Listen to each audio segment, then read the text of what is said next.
What's up, beautiful people? Today we're going to be checking out some updates on the Republican primaries. Let's get to it. And you're going to see what Vivek did in this video. Very interesting. Brand new this morning, the first edition of the Fox News Power Rankings for the Republican presidential primary, coming 1 week before the first GOP primary debate that will air here on Fox News. So here you can see former President Trump leads the pack by a wide margin for endorsements by elected officials. He's also the clear frontrunner in the overall power rankings.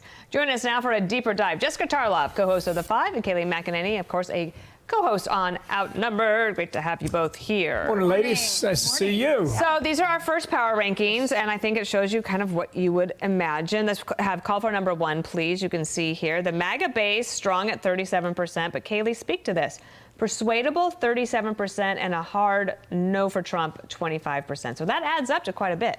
It does. It adds up to 62% who say we will entertain someone not Trump, which is a big number. No doubt Trump is far and away ahead, the front runner. But what's interesting to me is this becomes a game of math. So you have 62% who say we're willing to look elsewhere. Well, then it becomes, what are the Bergrams doing in the race? We'll see what Nikki Haley does. What is Nikki Haley doing in the race? Because this is directly, it's a zero-sum game. You're taking from Ron DeSantis or Tim Scott, the two contenders we have in the power rankings. And then you start to look at exits and think back to 2016. When we got to Iowa, we finished Iowa, there were still 9 candidates in the GOP primary. Finished South Carolina, there were 6, or 5, I should say. You go to Super Tuesday. There were 5 candidates in the race, an enormous chunk of delegates. And what do you see? Donald Trump with 255, Ted Cruz with 218. But guess what? Rubio with 96, Kasich with 21. So this becomes an issue of who can catch steam and then who will drop out to let someone catch steam and aggregate delegates. What you point out that the game was over at that point. It was over. Yeah, Ted Cruz tried, but it was over. Yes. Call for number 2. This is the New York Times, what they did about 3 weeks ago. Among those who are strong MAGA, the favorability rating for Donald Trump is 99%. 99%. And I imagine. Whoa, Vivek is number 4. I don't care how many courtrooms you line up or how many indictments you get. You can give him another 100 indictments. We go to 191 indictments if you like. That 99% is not going to change. Don't threaten me with a good time so early in the morning. That branch of the party is named after the man. Of course he's going to have 99% approval there. That makes complete sense. Obviously, the indictments are not hurting him in the primary writ large. But to what we were talking about with these persuadables, and I would take the 25% out of the persuadable category because they're not even considering him. Those a quarter of the base there just not going for Donald Trump again, which is how Joe Biden was able to win in 2020. So you're looking at the middle there, the people who still like Trump but are looking to be persuaded.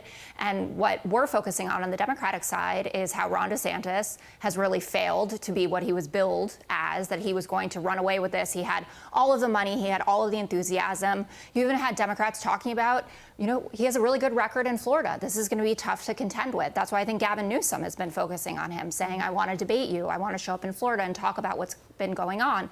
Feels like a real challenger there. But his money, he's still getting the money, but one of his biggest donors has said, unless you fix your positions, your extreme positions on abortion, one thing, I'm not going to keep giving you money. We can't figure out, because we don't know this right now, but of those people, you wonder how many are converted into looking at Trump as a victim, in and out of a courtroom after a courtroom. Yeah. Let's Right. see. Let's just see how they develop. Unfair. Anyway, we had a moment in Iowa over the weekend with Vivek Ramaswamy.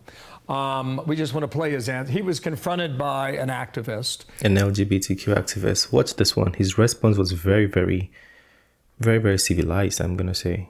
And it went this way with a woman from the LGBTQ community. I don't think that somebody who's religious should be forced to officiate a wedding that they disagree with. I don't think somebody who is a woman who's worked really hard for her achievements should be forced to compete against a biological man in a swim competition. I don't think that somebody who's a woman that respects her bodily autonomy and dignity should be forced to change clothes in a locker room with a man. That's not freedom, that's oppression. So just so our viewers know, it went on for a while before and after that. And he thanked her and she thanked him, and they both said, thank you for being civil. Very civil conversation. Yeah, he was very good. He's got a real opportunity next Wednesday night to introduce himself to millions of people, Kaylee. He does. He is articulate. He is smart. He understands how to talk about these issues. That should be a model for anyone talking about this issue. He said, I respect you. He said, we all live under the same flag. But he reoriented the conversation to where it needs to be. We hear these terms like culture war and don't say gay bill and gender affirming care. But when you get down into the nuts and bolts, you can look at the Washington Post KFF poll. To the tune of 60 to 70%, Americans don't want sex taught in K through 3 education. Americans don't want biological men and women's sports. All of these issues are winning, but the moment you change the language and talk about them as anti-LGBTQ laws, all of a sudden the polling flips. If the issues can be talked about the way Vivek does, you can win on these issues. Don't talk about them as culture wars. Talk about them in the exact way we just watched. We might be able to win in Iowa on those issues, but Jessica, I think the Democrats think that for them on this issue, and if you're going to be an activist, that means you're definitely voting. Absolutely. And I think enthusiasm, we're in that lull where people are saying, I'm not interested in this, because we're already starting the presidential race and it feels like we just had, right? It's the burnout. People will be juiced up to vote. And certainly if Donald Trump is under the R there, it's going to be for those who love him and those who hate them. They're going to show up. Kaylee's right about reformatting the question as best as you can to be able to get your point of view across in a conciliatory way. That's what Democrats did with the gun control issue. We don't say gun control, we talk about gun reform. And that's how you now have 90% of Americans that want stricter background checks, for instance. Interesting. Well, I love having you guys on the show. Thank you for coming on. Great. Yeah, that was a very good video, good updates on the primaries and what is going on in the Republican Party. I thought Vivek was like number 3 or was closer, but we'll see. He has a chance, actually. Vivek has a chance. He's likable, young, very intelligent, has a good track record, and he speaks like a leader. He commands authority too. So yeah, I do like the fact that Vivek is there. I know a lot of people are still not going to vote for him because there's Trump on the race and people have a liking to Trump. But yeah, I still think Vivek is somebody to consider. I'm not asking you to vote for him, but just consider and look towards Vivek and let me know what you think, at the end of the day.